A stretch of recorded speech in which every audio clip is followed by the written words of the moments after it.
Welcome to Max Kannan YouTube channel. நான் உங்கள் கண்ணன். இந்த வீடியோவில் என்ன பண்ண போகிறோம்னா, பாலிடெக்னிக் டிஆர்பிக்கு எப்படி ப்ரிப்பேர் பண்ணுறது, பாலிடெக்னிக் டிஆர்பிக்கான கொஸ்டின் பேட்டர்ன் என்ன,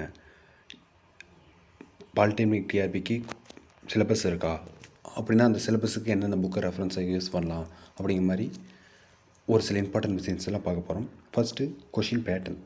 பாலிடெக்னிக் டிஆர்பியோட கொஷின் பேட்டர்ன் மொத்தம் பார்த்திங்கன்னா 150 கொஷின் கேட்குறாங்க.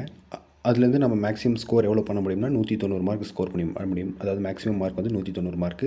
எக்ஸாம் வந்து 3 ஹவர்ஸ் நடக்கும். Computer based exam. அதாவது ஓஎம்ஆர் சீட்டில் செலக்ட் பண்ணுற மாதிரி இருக்காது. கம்ப்யூட்டரில் நம்ம ஆன்சர் செலக்ட் பண்ணுற மாதிரி இருக்கும். ஓகே, இதில் பார்த்தீங்கன்னா மேத்தமெட்டிக்ஸ் அண்டு ஜென்ரல் நாலேஜின்னு 2 செக்ஷன்ஸாக கொஸ்டின்ஸ் வரும். மேத்தமெட்டிக்ஸ்லேருந்து வர கொஸ்டின்ஸ் பார்த்தீங்கன்னா மேத்தமெட்டிக்ஸ்லேருந்து 140 கொஸ்டின்ஸ் வரும். ஜென்ரல் நாலேஜ்லேருந்து 10 கொஸ்டின்ஸ் வரும்.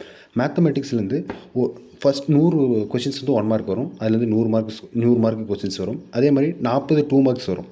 அது மேத்தமெட்டிக்ஸ்லேருந்து தான் வரும். அவங்க வந்து ப்ரிஸ்கிரிப்ட் சிலபஸ் கொடுத்துருக்காங்க. அது சிலபஸ் என்னென்னு பின்னாடி பார்ப்போம். அதில் 40 கொஸ்டின்ஸ் 2 மார்க் கொஸ்டின் வரும். அதுலேருந்து 80 மார்க் ஸ்கோர் பண்ண முடியும். ஜென்ரல் நாலேஜில் 10 கொஸ்டின்ஸ். அதில் வந்து ஒவ்வொரு மார்க் கொஸ்டின் மொத்தம் 10 மார்க். மொத்தம் பார்த்திங்கன்னா 190 மார்க்கு கொஸ்டின்ஸ் இருக்கும். 150 கொஸ்டின்ஸ் இருக்கும். 3 ஹவர்ஸில் நம்ம எக்ஸாம் எழுதுற மாதிரி இருக்கும். ஓகே, சிலபஸ் கொடுத்துருக்காங்க. அந்த சிலபஸில் பார்த்தீங்கன்னா 10 யூனிட்ஸ் இருக்கும். சிலபஸ் வேணுங்கிறீங்க பாலிடெக்னிக் டிஆர்பி வெப்சைட்டில் போய் பார்த்தீங்கன்னாலும் சிலபஸ் இருக்குது. அதுவும் இல்லாமல் நான் டிஸ்கிரிப்ஷனில் லிங்க் கொடுக்குறேன். அந்த டிஸ்கிரிப்ஷன் லிங்க்கில் நம்ம பிளாகில் பார்த்தீங்கன்னா சிலபஸ் அப்லோட் பண்ணியிருக்கேன். வேணுங்கிறீங்க அதை போய் டவுன்லோட் பண்ணிக்காங்க. ஓகே, இப்போது அடுத்து வந்து கொஷின் வரும். 10 யூனிட் கொடுத்துருக்காங்க. நான் எந்த யூனிட் படிக்கிறது, எந்த யூனிட் படிக்கணும்னு அவசியம் கிடையாது, எதுக்கு நான் ஃபஸ்ட்டு அதிக இம்பார்ட்டன்ட் கொடுக்கணும், அந்த மாதிரி ஒரு சில கொஸ்டின்ஸ்லாம் வரும். அந்த மாதிரி எந்த ஒரு டவுட்டும் வேணாம். ஒரு சில யூடியூப் சேனல்ஸ் என்ன சொல்கிறாங்கன்னா, ஒரு சில யூனிட்ஸ் தான் ரொம்ப இம்பார்ட்டன்ட், இந்த யூனிட் நீங்கள் டக்குன்னு படிங்க, இந்த யூனிட் படிங்க அப்படிலாம் சொல்லுவாங்க. அப்படிலாம் அது கிடையாது. உங்களுக்கு எந்த யூனிட் தெரியுதோ அந்த யூனிட் படிங்க. பிகாஸ் கொஸ்டின்ஸ் பார்த்தீங்கன்னா 10 யூனிட்டுக்கும் ஈக்குவல் வெயிட்டேஜ் தான்.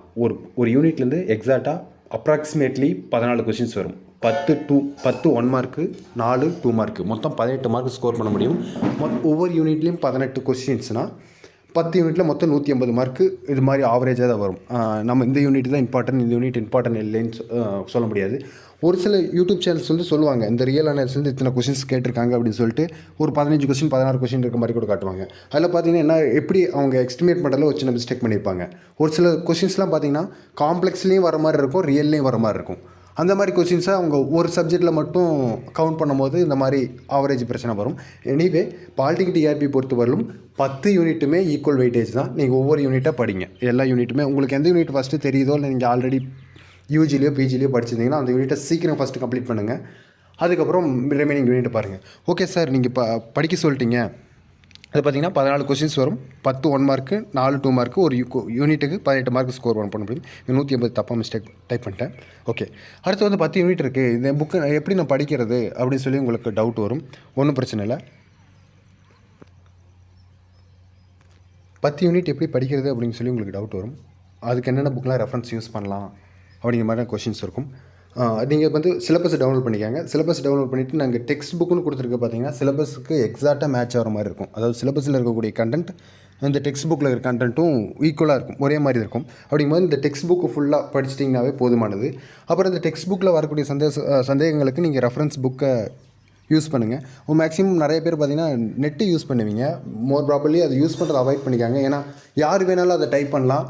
நெட்டில் இருக்கக்கூடிய சோர்ஸ் யார் வேணாலும் டைப் பண்ணி விடலாம். அவங்களுக்கு வந்து அதில் வந்து நிறைய மிஸ்டேக்ஸ் வரதுக்கான வாய்ப்பு இருக்குது. ஸோ நீங்கள் இந்த மாதிரி ஸ்டாண்டர்ட் புக் ரெஃபரன்ஸை யூஸ் பண்ணுறதுனால நீங்கள் கொஞ்சம் கான்செப்ட்ஸை கிளியராக அண்டர்ஸ்டாண்ட் பண்ண முடியும். நெட்டு பார்க்க வேணும்னு சொல்லலை, பாருங்கள். பட் ஒன்றுமே தெரியல அப்படிங்கும்போது மட்டும் அந்த பட்சத்துக்கு போங்க. இருக்கும்போது மற்ற சமயத்தில் வந்து டெஃபினிஷன்ஸ் அந்த மாதிரி விஷயங்களுக்கு எல்லாமே புக்கு யூஸ் பண்ணுங்கள். அதுதான் பெட்டர். அதுவும் ஸ்டாண்டர்ட் புக்ஸாக இருக்கணும். ஓகேங்களா? ஓகே, இப்போ பார்த்தீங்கன்னா நான் இங்கே வந்து ஒவ்வொரு சப்ஜெக்ட்டுக்கும் என்னென்ன டெக்ஸ்ட் புக், என்னென்ன ரெஃபரன்ஸ் புக் அப்படின்னு சொல்லி டைப் பண்ணியிருக்கேன். இங்கே நான் சொன்ன மாதிரி டெக்ஸ்ட் புக்குங்கிறது சிலபஸுடைய கண்டென்ட் அப்படியே மேட்ச் ஆகிற மாதிரி தான் இருக்கும். மேக்ஸிமம் எல்லாம் டெக்ஸ்ட் புக்கும் ரீட் பண்ணிடுங்க. நீங்கள் சிலபஸ் எடுத்து பாருங்கள். சிலபஸும் அதுக்கான லிங்க்கும் உங்களுக்கு கொடுக்குறேன். அப்புறம் இதுவும் எழுதி வைக்க வேண்டாம். இதுக்கான இந்த பிடிஎஃப்கான லிங்க்கையும் டிஸ்கிரிப்ஷனில் கொடுத்துருக்கேன். நீங்கள் அந்த டிஸ்கிரிப்ஷன்லேருந்து இந்த பிடிஎஃப் டவுன்லோட் பண்ணிக்கலாம். இது எல்லா யூனிட்டுக்குமே புக்ஸ் வந்து ரெஃபரன்ஸ் புக் கொடுத்துருக்கேன். ஓகே சார், நீங்கள் புக்கு